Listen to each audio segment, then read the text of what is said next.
বাবা মা ভাই সব হারিয়ে তারপরে দেশে এসেছিলাম। একটাই লক্ষ্য নিয়ে যে এদেশের মানুষের ভাগ্য পরিবর্তন করতে হবে। আর এটুকু দাবি করতে পারি, আপনারা ব্যবসা করেন, বিদেশে যান, বিদেশে যেতেন। এই আওয়ামী লীগ সরকার ক্ষমতায় আসার আগ পর্যন্ত বিদেশে গেলে বাংলাদেশের ভাবমূর্তি কেমন ছিল, আর আমাদের এই 15 বছরে বাংলাদেশকে আমরা কত পরিবর্তন করতে পেরেছি, অন্তত একটা সম্মান আপনারা পান।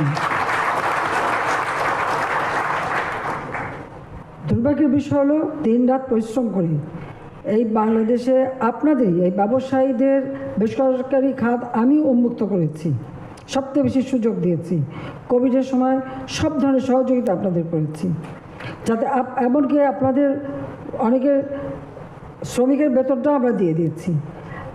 এই বারবার এই একটা আঘাত আসে 2013, 14, 15 সেই